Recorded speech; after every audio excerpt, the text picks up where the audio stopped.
Welcome back to the Deep Dive. Today is Sunday, January 18th, 2026.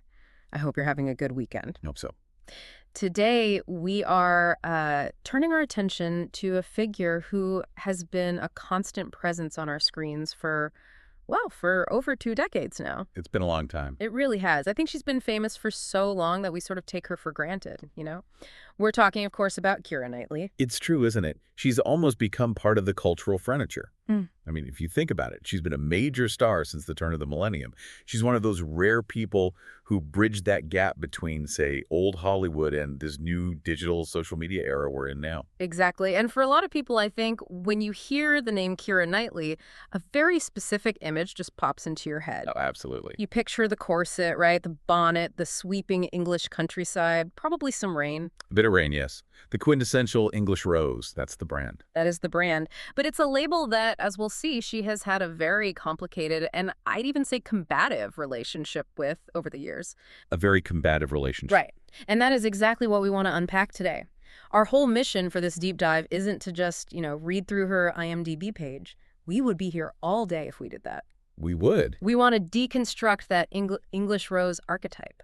Because when you actually dig into the source material we've pulled, the biographies, the interviews, all the press from the last 25 years, you realize she is so much more than just the girl in the period drama. Oh, that's just a surface level reading. It's not the real story at all. Not at all. She's a twice Oscar-nominated actress. She has this surprisingly gritty history of defying expectations.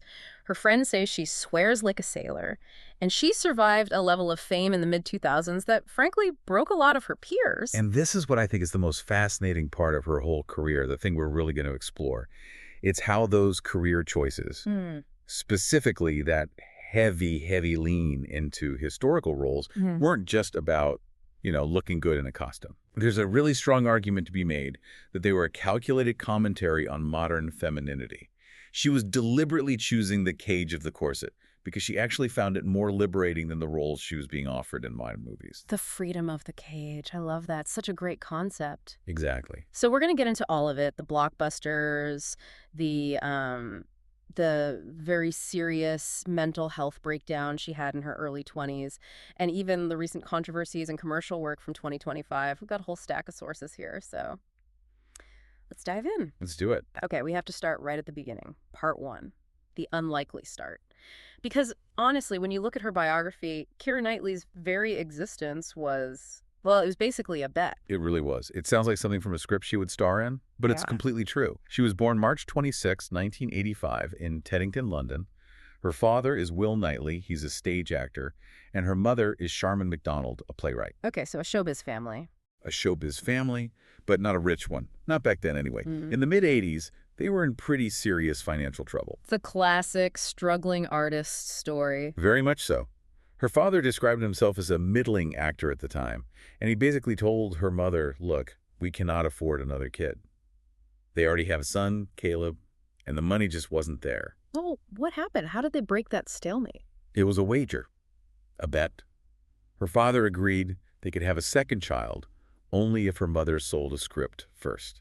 It was a literal ultimatum. Wow. If you sell the play, we can have the baby. That's a lot of pressure. Can you imagine growing up knowing your entire existence was contingent on a script sale? It's incredible. But she did it. Sharman sold the script, the check cleared, and along came Keira Knightley. She basically earned her keep before she was even born. That's amazing.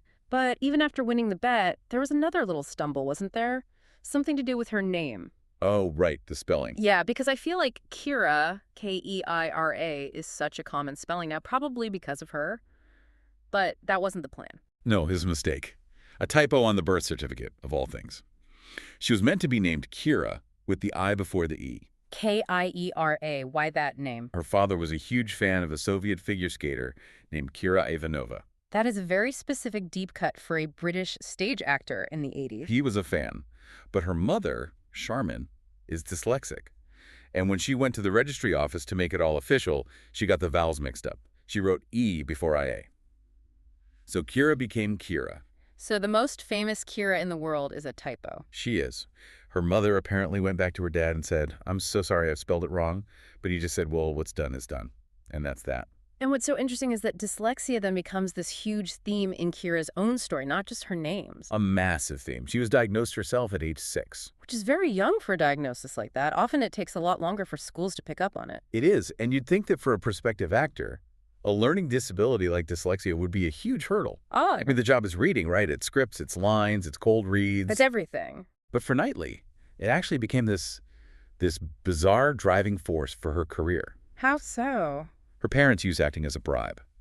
She was, by all accounts, incredibly single-minded as a child. She started asking for an agent when she was 3 years old. 3. I was still learning to use a fork at 3. She wanted representation. She saw her parents acting, and she wanted in. She just kept asking and asking. So they finally relented and got her an agent at age 6, but they laid down a very strict rule. What was the deal? She was only allowed to act and keep the agent if she kept her grades up and worked on her reading every single day without fail. So acting was the carrot on the stick to get her through the dyslexia. Exactly. She was so motivated to perform that she just forced herself to power through the text. Huh. But even today, the sources are clear. She still reads slowly, and she says she cannot read out loud comfortably at all. That is wild to me. When you think about the script she's done, I mean, we're not talking simple dialogue. She's done Tom Stoppard, Shakespeare, dense, complex period language. It just shows you the work ethic. The sheer amount of work she must have to put in to memorize those lines is probably way more than for her peers. She can't just glance at a page. She has to absorb it. So before she became the star we know, there was one very early role in the late 90s that I think a lot of people either forget or they don't quite realize the full story of. I'm talking about Star Wars. Yes. The Phantom Menace. Her role is Sabe, the handmaiden. The decoy queen. The decoy. I remember seeing that as a kid and being so confused. For half the movie, I just thought it was Natalie Portman wearing a different hat. Well, that was the entire point. She was cast for one reason. She was a dead ringer for Natalie Portman, who was playing Queen Padme Amidala. And the resemblance was that strong. Uncanny. Mm. There's a great story that when they were both in the full makeup, the white face paint, the huge costumes, even their own mothers couldn't tell them apart on set. That's amazing. So if you're rewatching Phantom Menace, that's Keira Knightley under all that get-up for a big chunk of the movie, while Natalie Portman is running around as the handmaiden. But here's the real kicker. Okay. You never actually hear Keira Knightley's voice. What do you mean? All of her lines were dubbed over by Natalie Portman in post-production. They wanted the Queen's voice to be consistent, so even when you see Keira's lips moving, it's Portman's voice you're hearing. So she was, what, a human special effect? A prop. A very convincing prop, yes. Yeah. But, it gave her a taste of that blockbuster machine. She was on a George Lucas set, working with blue screens, huge crews. She was hidden in plain sight, but she was there. Well, she didn't stay hidden for very long. Which brings us to part 2. The blockbuster explosion. We're looking at, 2002 to about 2007. And for me, this whole era kicks off with Bend It Like Beckham. A true classic. 2002. I love that movie. She plays Jules, the tomboy footballer.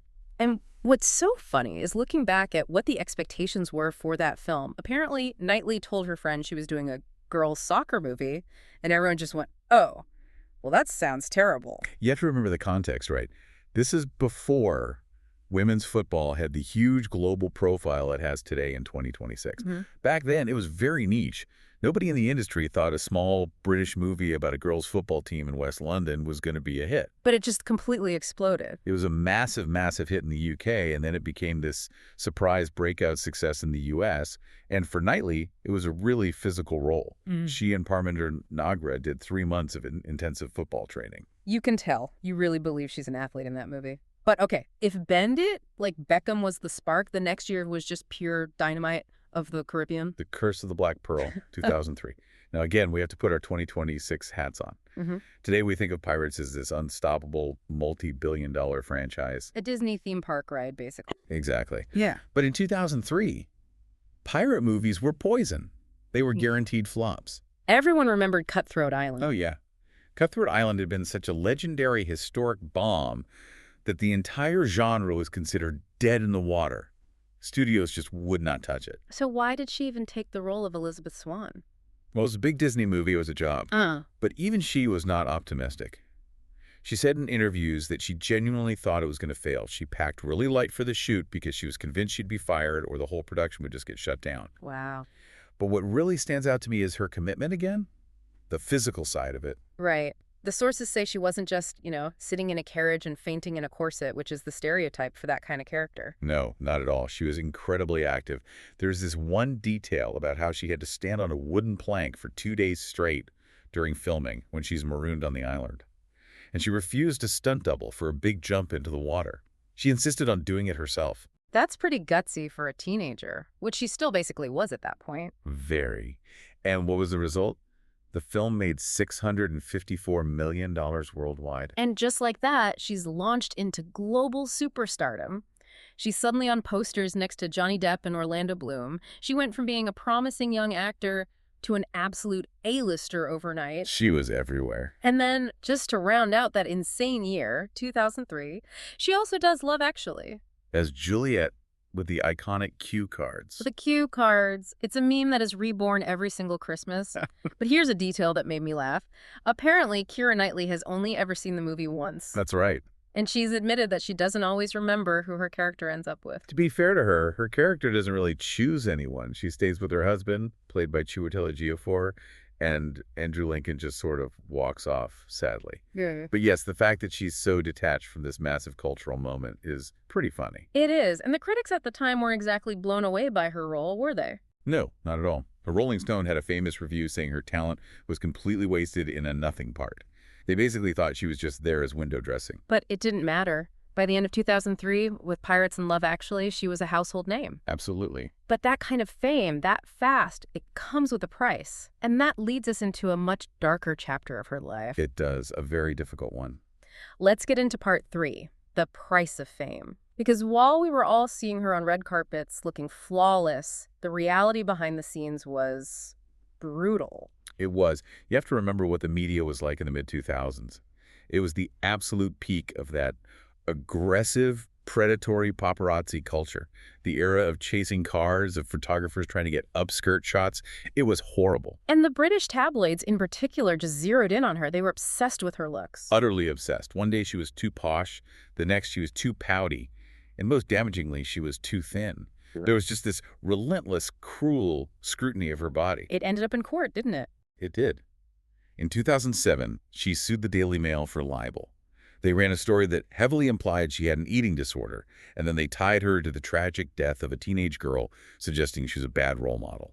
That's a disgusting accusation to make. It's horrific, but she fought it, she won, and then she donated the damages she won to an eating disorder and mental health charity. It was a very classy move. Yeah. But the damage from that constant hounding was done. And on the surface, everything looked amazing. She gets an Oscar nomination for Pride and Prejudice at age 20.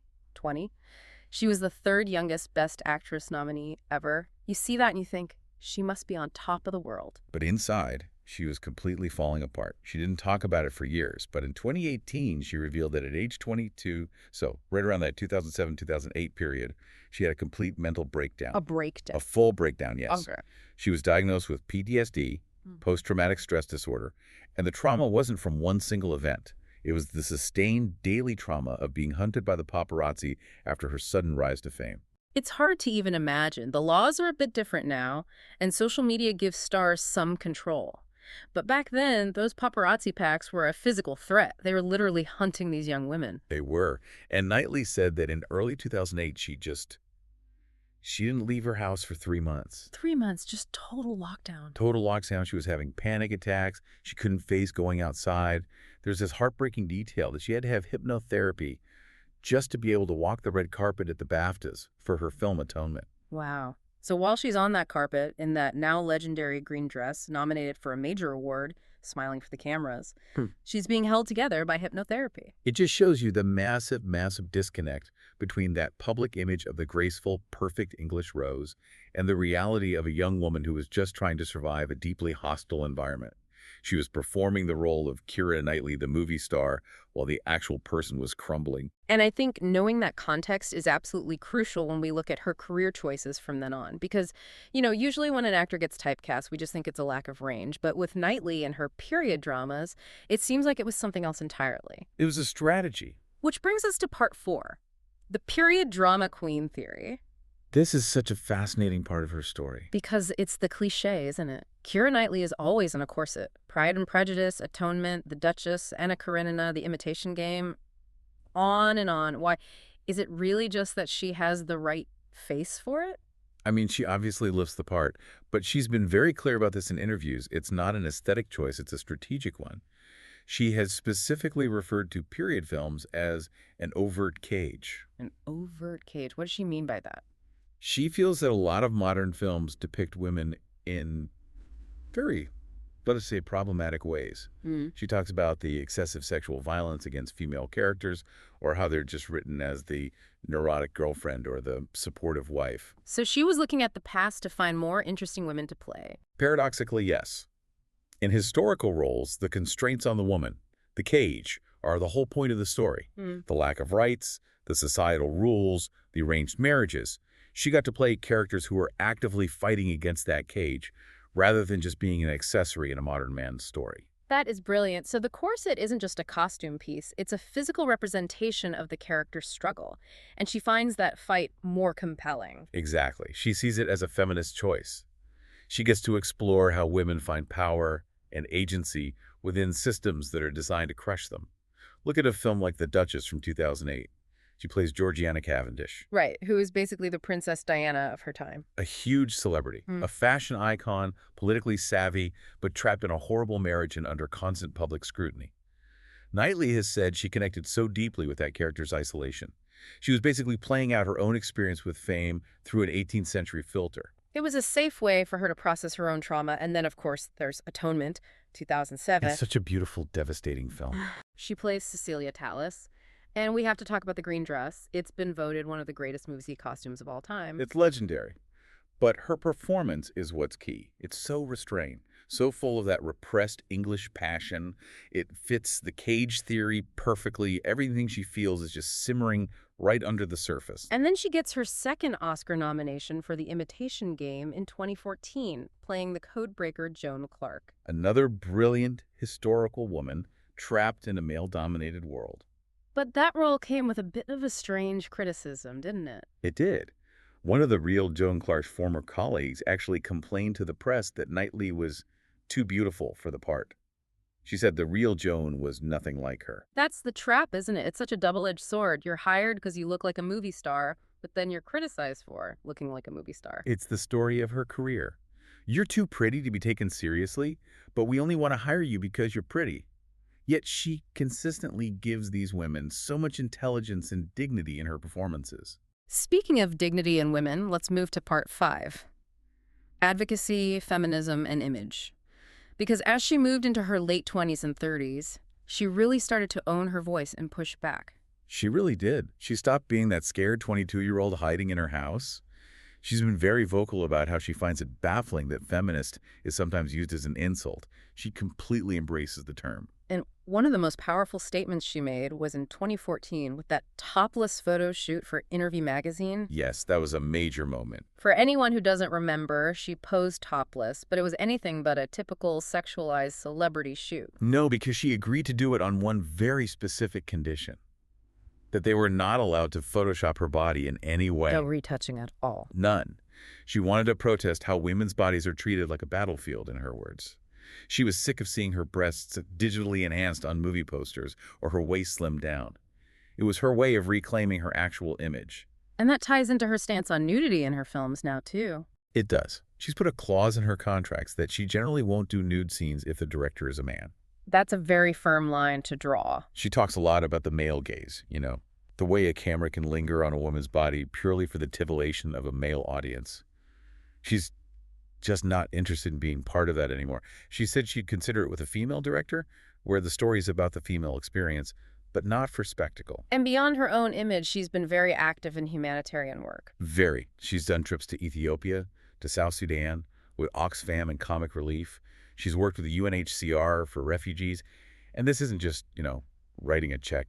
She's been on the ground in these places, using her fame to draw attention to real crises. And in her personal life, it seems like she found a way to completely opt out of the fame machine that almost broke her. 100%.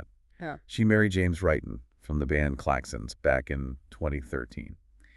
And the wedding was the complete opposite of a celebrity spectacle. It was a tiny, low-key ceremony in France. I think they drove off in a Renault Clio. And they have 2 daughters now. 2 daughters, yes. And crucially, she has 0 social media presence. In 2026, for a star of her level, that is a radical act. It's pure self-preservation. She protects her children's privacy like a hawk, Mhm. and she uses her platform to advocate for things like equal paternity leave and affordable childcare, while always acknowledging her own privilege in being able to afford help. Which brings us up to today. Part 6. Recent years. We're looking at 2023 through to now. It feels like her career entered a new phase. She said that around 2018, when she made the film Colette, was when she finally felt she'd learned her craft and she stopped feeling like an imposter. And we've seen that confidence in her roles. Boston Strangler in 2023, where she played the reporter Loretta McLaughlin. That was a really dark, gritty film. It was, and she was fantastic in it. And then the spy thriller series Black Doves in 2024, which got her a Golden Globe and a Critics' Choice nomination. She's proving she doesn't need the corset. She can hold a gun just as convincingly as she can hold a fan. But we do have to talk about the controversy from last year, from 2025. The Harry Potter audiobook. Right. So she was cast to perform the role of Dolores Umbridge for a new Audible production of Harry Potter. Which, just from a pure acting perspective, is brilliant casting. Knightley's voice doing that sweet, venomous Umbridge thing, I can totally hear it. It's perfect casting. But of course, there was a significant backlash because of the ongoing boycott of the author over her views on transgender issues. It's a huge cultural flashpoint. A huge one. And taking that job put Knightley right in the middle of it. So how did she respond when she was asked about it? It was interesting. She sort of laughed it off and claimed she was not aware of the boycott. Not aware in 2025. For someone so plugged into feminist issues, that seems unlikely. It does seem a little hard to believe. But she followed up with a very diplomatic statement. She said, "We're all going to have to figure out how to live together. I hope that we can all find respect." It's a very careful, neutral answer. It is. It's an attempt to completely sidestep the culture war, which is consistent with her desire to protect her privacy and stay out of online drama. But it definitely frustrated people on both sides who wanted her to take a firm stance.